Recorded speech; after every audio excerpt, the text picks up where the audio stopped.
Welcome back to another episode.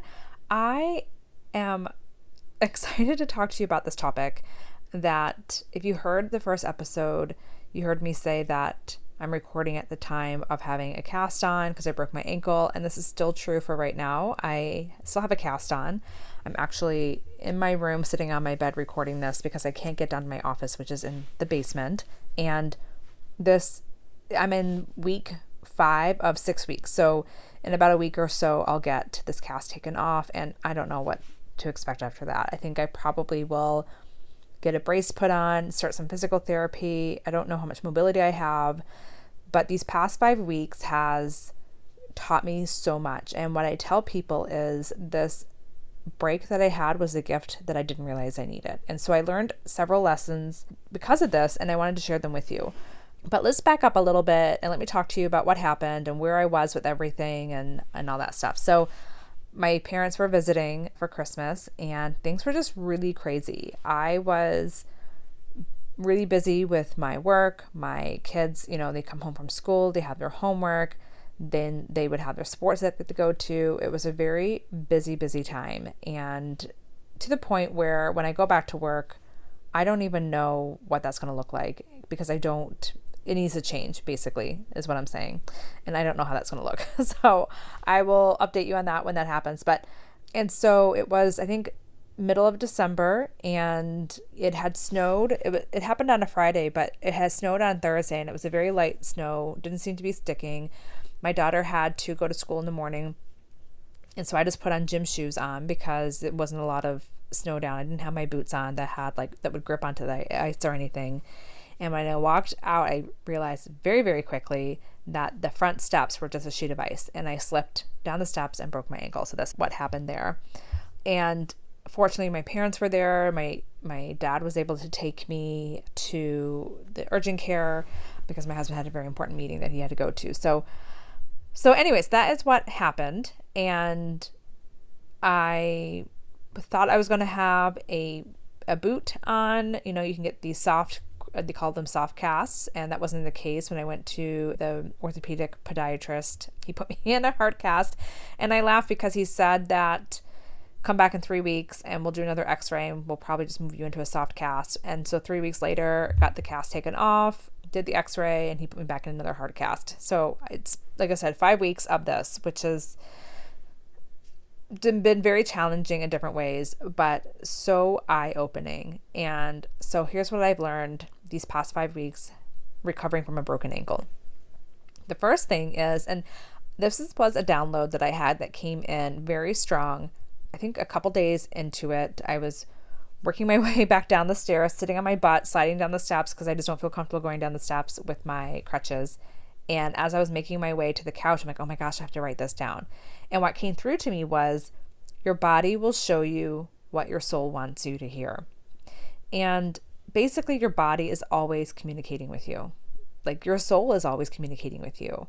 Things are happening that you have a choice to either listen to or not listen to. And in my experience, and with this particular experience, I've had multiple signs to tell me to slow down, and I didn't. And so usually when there's a lesson that you need to learn, in what I've discovered with my own life and then just talking to other people and what I know to be true about how kind of like the universe operates, is that there's a lesson that you need to learn. These lessons get repeated over and over again, and then they get stronger.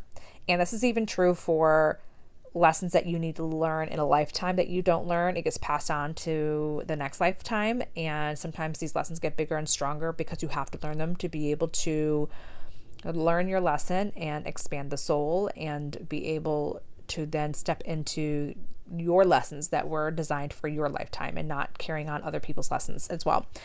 And my body was communicating with me. I was, I felt very burnt out. And it was one of those things where, this will lead me to the next lesson soon, but where I kept doing a lot because it was easier for me to just take things on than to explain what needed to be done. And I know there's a lot of women out there, especially moms, who really feel this as well. And so I just kept going. And so this was my sign to stop and slow down and to really pay attention to what my body is communicating. And this lesson, this break, was the lesson that I needed to receive. And in fact, it was on my right foot. Your right side of your body is all about masculine energy. So if you have any injuries on the right side of your body, it's usually have to do with like this masculine energy. And depending on what part of the body that it's broken on, there's more lessons to be learned with that. So the right ankle that I was told by a healer, it was all about being able to receive, but also be able to have joy and not feel guilty for having joy. And so I put a lot of things on the back burner because in my mind, it was just, I needed to get things done. And so that masculine doing energy, right? We have feminine and masculine energy. Feminine's all about receiving, masculine's all about doing. And it's not that you have to be one or the other. And this is true for both men and women. It's not that you have to be one or the other. It's being able to how to balance the divinity in both. And so as women, we often try to prove our worth through the doing, and we don't necessarily do the receiving. And so my body was like, you need to slow the F down so you can learn the lessons that we're trying to teach you. So that was the first one. So always be paying attention to your body and like check in with yourself and listen to what it has to say. The next lesson that I learned was productivity doesn't equal power. That was another download that kind of came in around that same time as the first one, where my power, my worth got identified with what I could do, right? And that, again, speaks to that masculine energy and being able to do more, take on more, and almost like from a place of like, oh, look how powerful I am. I'm able to do all of this. Now, throwing human design in just a little bit, as a manifesting generator, we do have a lot of like powerful energy. And so sometimes we can get caught up in like doing so much, even if it's not aligned, because we just have all this energy to use up. And so we might end up just doing more and more and more because that we feel like we have the capability of taking on. The burnout and the issues run in is when you're taking on things that do not feel aligned. And so for me, I was taking things on and then there was some pride in that. But then, sitting back and not being able to do anything for 6 weeks, like literally sitting on my butt, I did not have that productivity. So where did my power come from? Then I realized it's the power that comes from within, right? And so, I've known that on a logical sense. I knew that. That's what I do with human design readings, is really dive into your chart and help you see where your gifts are and where your power lies. But then it's embodying that and then also competing with the conditioning and the programming that we have, or for me anyways, that I've had about productivity. And so the lesson was just the power comes from within. I'm still freaking powerful. In fact, I've accomplished so much more sitting on my butt, like doing aligned things, not because I have to, but things that feel good over these past 5-6 weeks than I've done in a really long time. And I was able to meditate more. I was able to just calm my mind and like really tap into my power, which did not come from the productivity. It came from just the embodiment and the knowing of it. So, all right, the next lesson that I learned, and I have a feeling a lot of people are going to resonate with this, and I'm going to spin it in a way that you might not have even thought to look at it this way. But the next lesson I learned through this is really learning how to receive. And I've already kind of talked about where I would take on a lot of stuff and not ask for help because it was just easier for me to do than to tell you what needed to be done.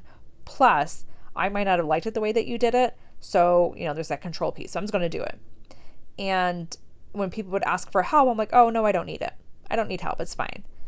But at the same time, kind of muttering and complaining under my breath, like, oh my gosh, I'm doing too much. And so it's like, you're doing too much, but you don't want to take on the help. And if someone's going to help, then there's like this need to like control the way that it's done.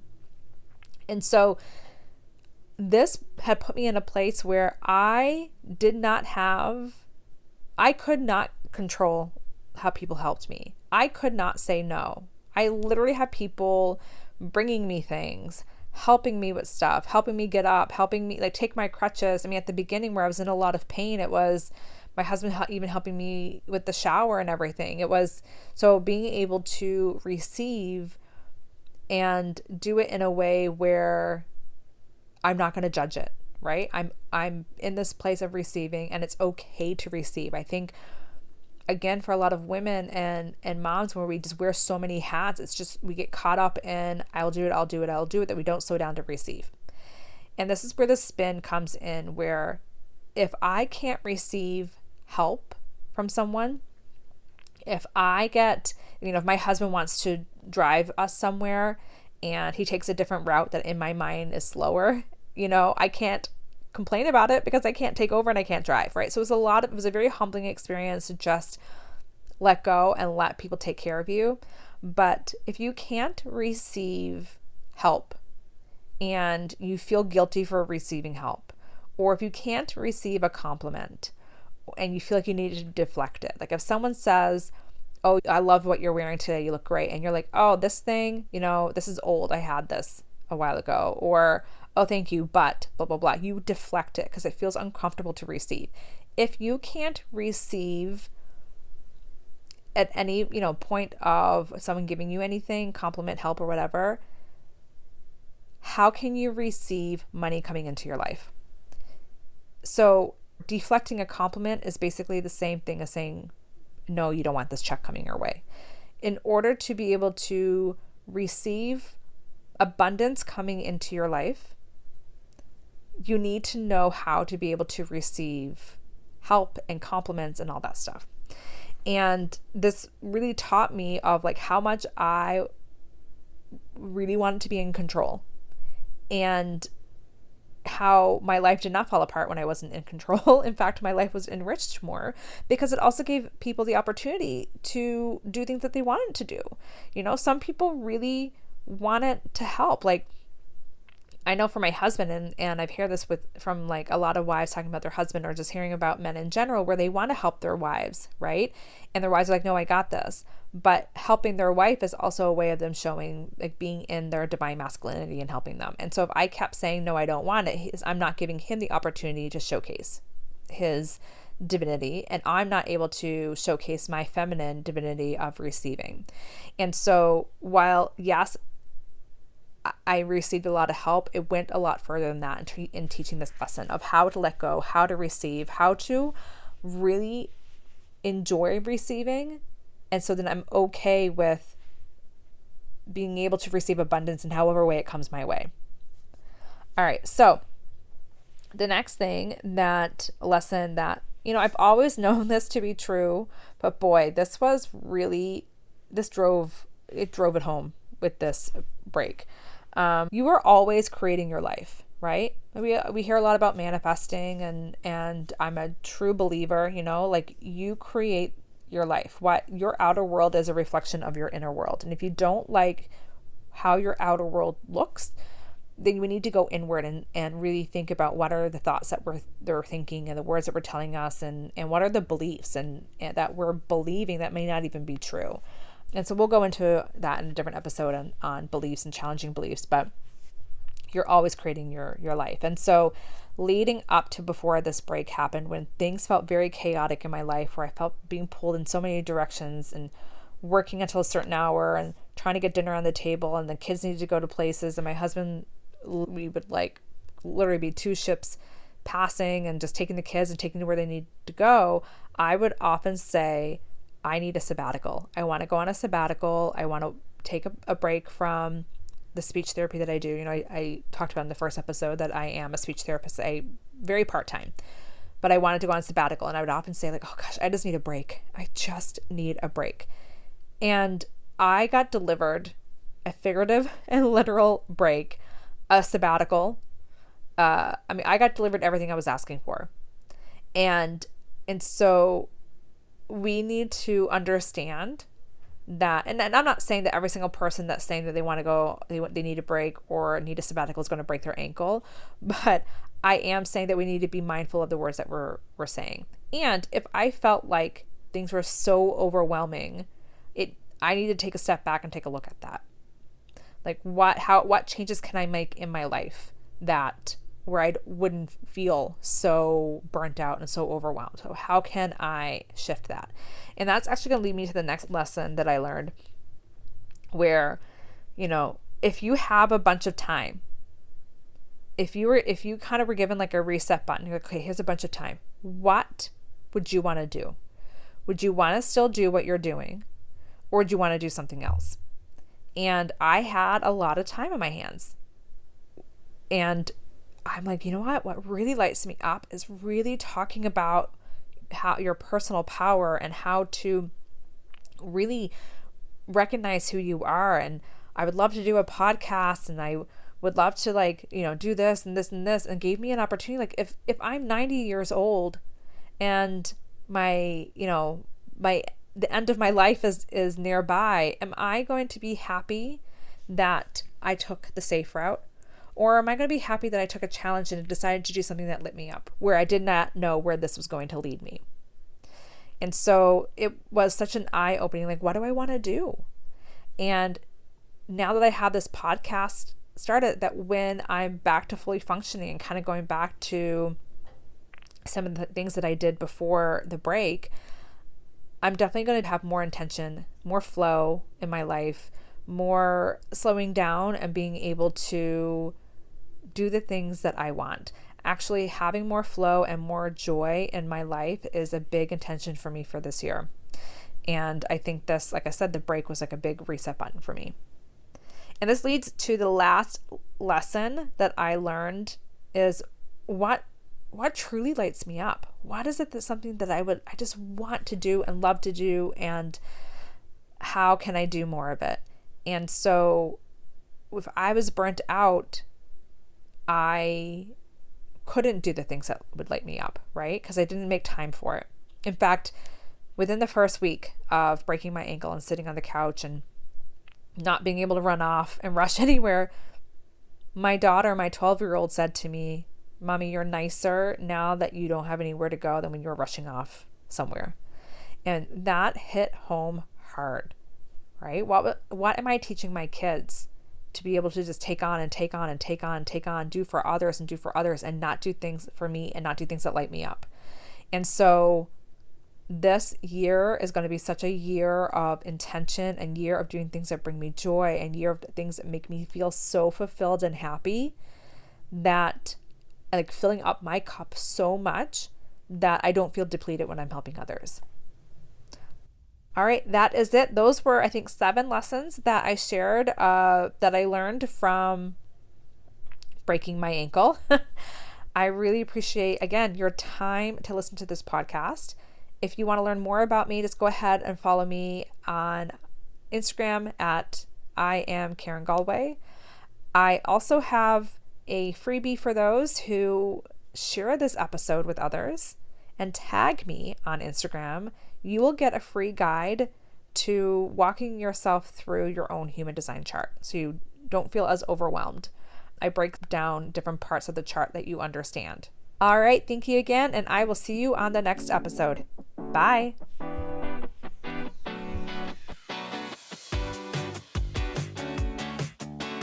Thank you for listening to today's podcast. I understand how valuable your time is, and am honored that you spent it with me. And if you enjoyed this podcast episode, I would love it if you could leave a 5-star rating as well as a review on Apple Podcasts. This just takes a few minutes, but it would mean so much to me as I work to get my message out to the world.